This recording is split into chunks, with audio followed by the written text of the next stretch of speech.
After 6 million years of boredom, the evolutionary ascent of our species from the last common ancestor with the chimpanzee, something extraordinary happened to us less than 100,000 years ago, which, by the way, is long after we'd become anatomically modern.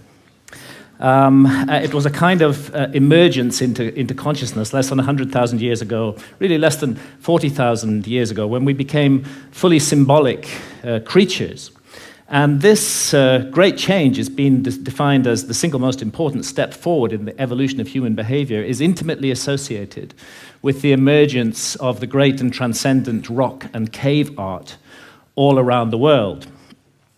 And over the last 30 years, researchers led by Professor David Lewis Williams at the University of Witwatersrand in South Africa and many others have suggested an intriguing and radical possibility, which is that this emergence into consciousness was triggered by our ancestors' encounters with visionary plants and the beginning of shamanism.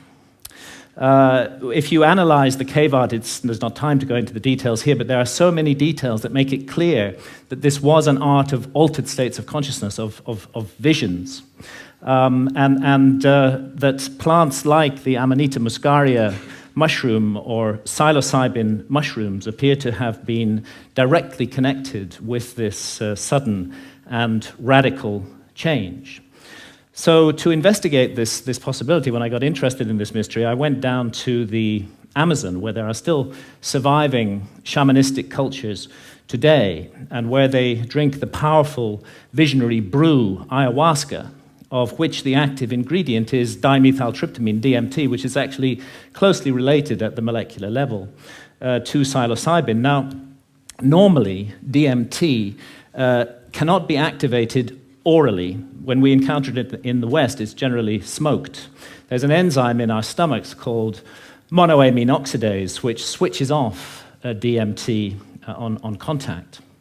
But in the Amazon, they've got round this problem, and they say it was the spirits that taught them how to do it. The DMT in the ayahuasca brew is contained in these leaves from a plant that they call chacruna in the Amazon.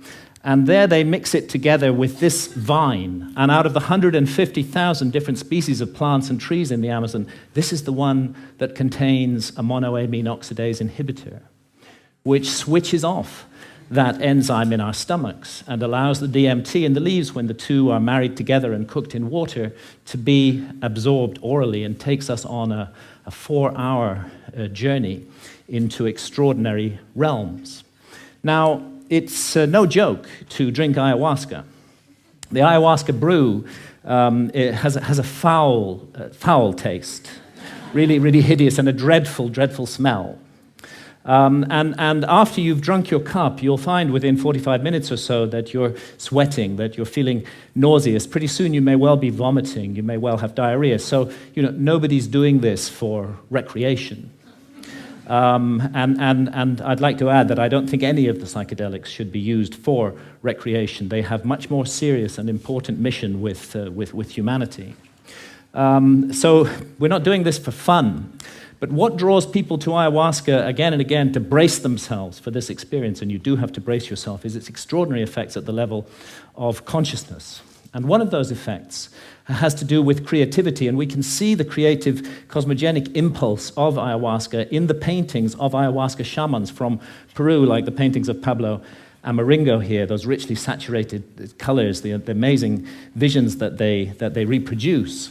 And this creative impulse has also spread to Western artists. Many Western artists now have been deeply influenced by ayahuasca and are also painting their visions. And as these paintings show, another universal experience of ayahuasca is the encounter with seemingly intelligent entities which communicate with us telepathically. Now, I'm making no claim one way or another as to the reality status of these entities we encounter, simply that phenomenologically, in the ayahuasca experience, they are encountered by people all over the world. And most frequently of all, the spirit of ayahuasca herself, Mother Ayahuasca, who is a healer.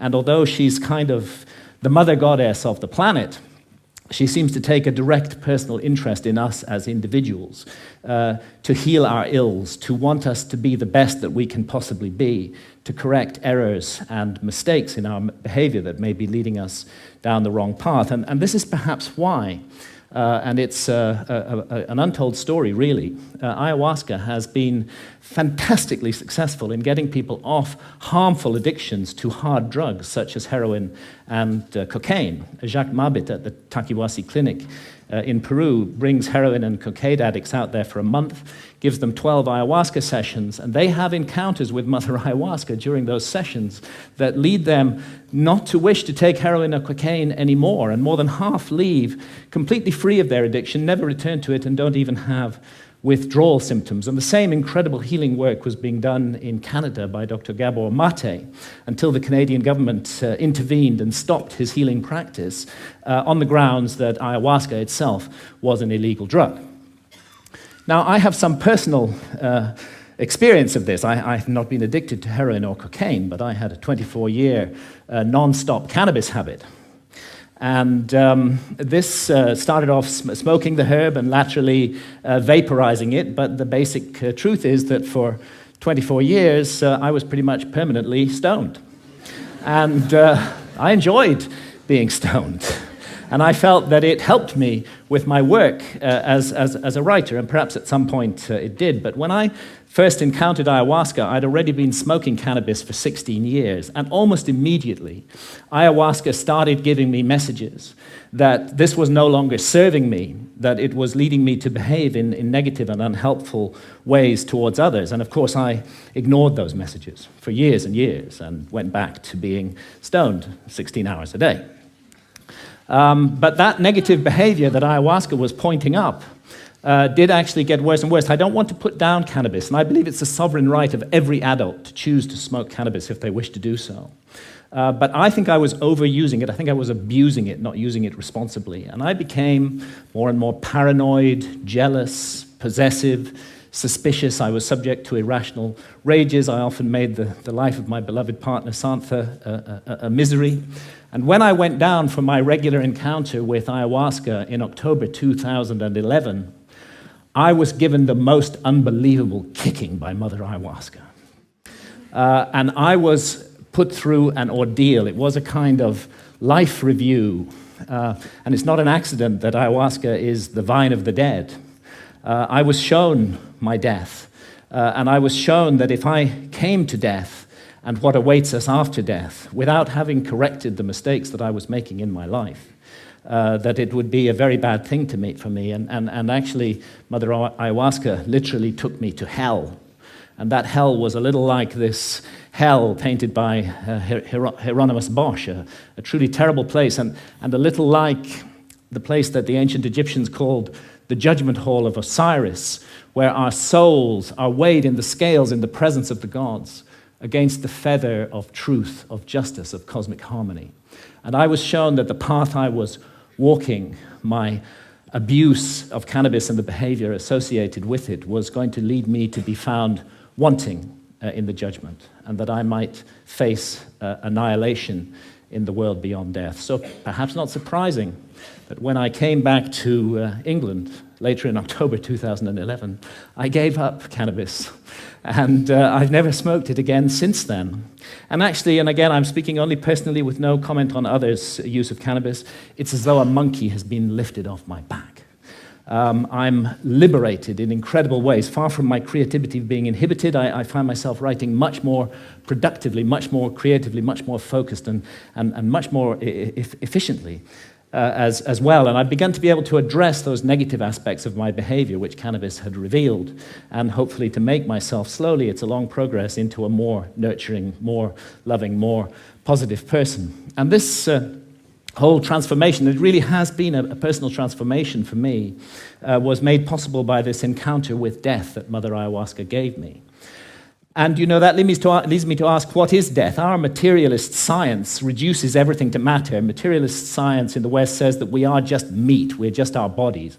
So when the brain is dead, that's the end of consciousness. There is no life after death. There is no soul. We just rot and are gone.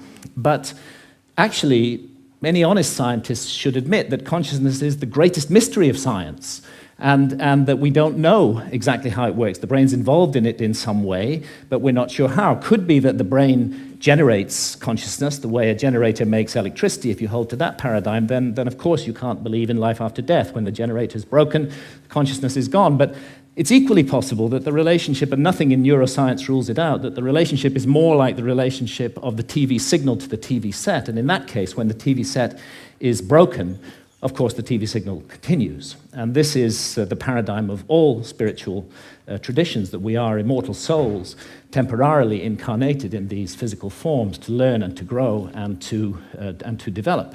And really, if we want to know about this mystery, the last people we should ask are materialist reductionist scientists. They have nothing to say on the matter at all. Let's go rather to the ancient Egyptians, who put their best minds to work for 3,000 years on the problem of death, and on the problem of how we should live our lives to prepare for what we will confront after death. And the ancient Egyptians expressed their ideas in transcendent art, which still touches us emotionally today, and they came to certain very specific conclusions that the soul does survive death, and that we will be held accountable for every thought, every action, every deed that we have lived through in our lives. So we better take this precious opportunity to be born in a human body seriously and make the most of it. And in these inquiries into the mystery of death, the ancient Egyptians weren't just exercising their imaginations.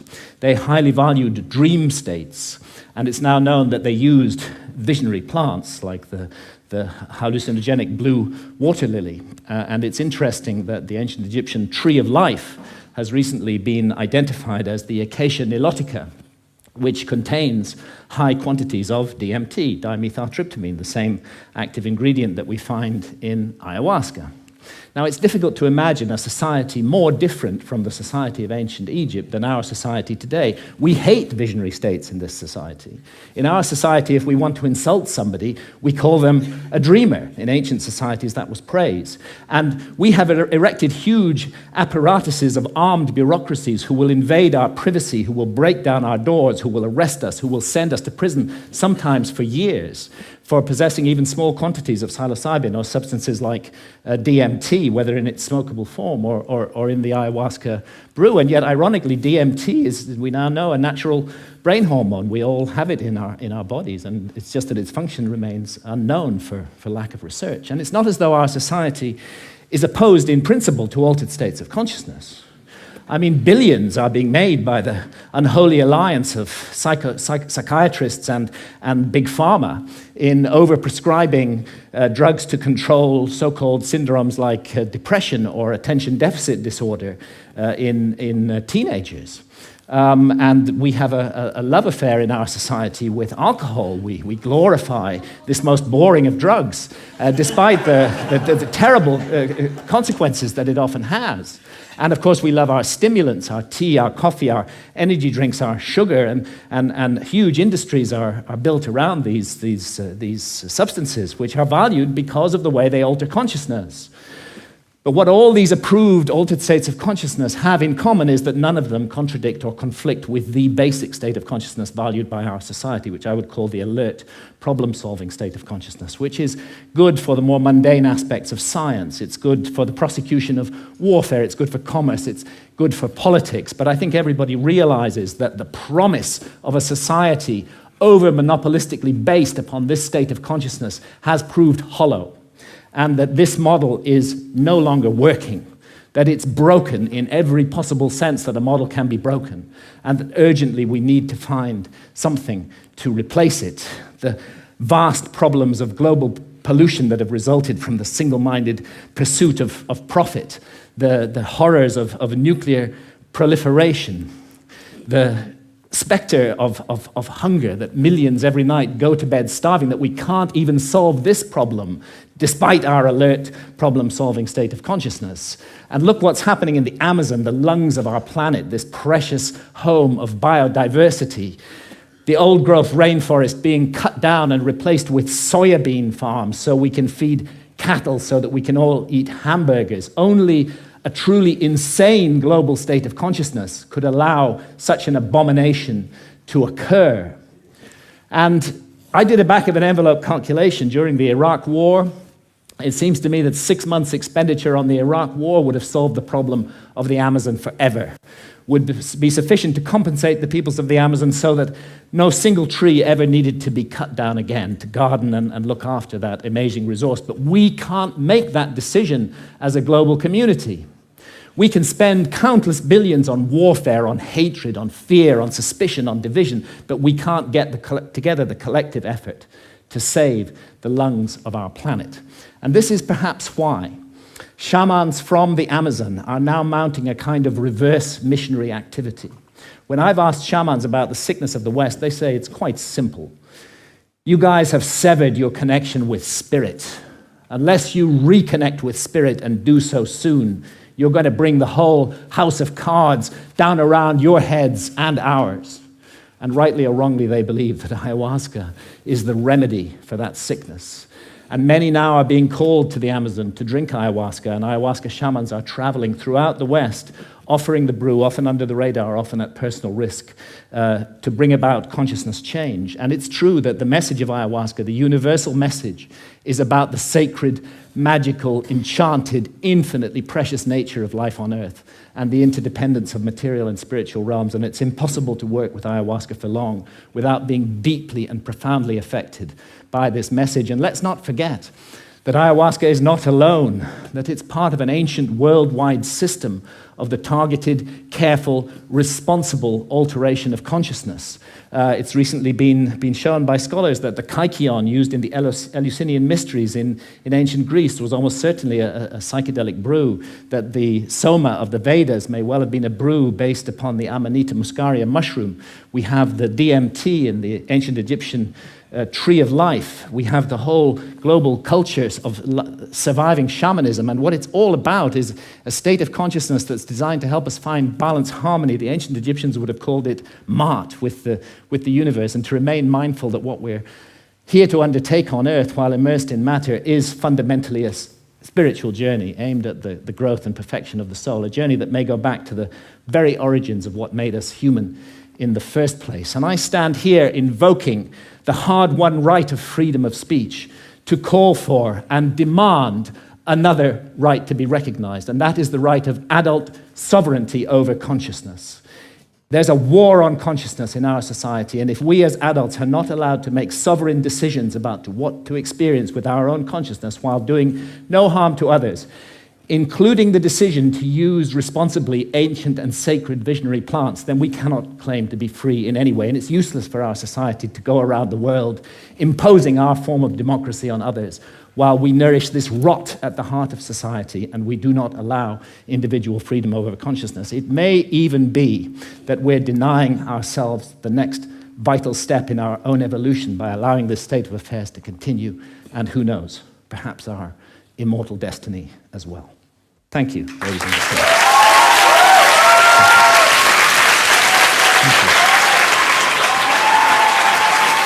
Thank you.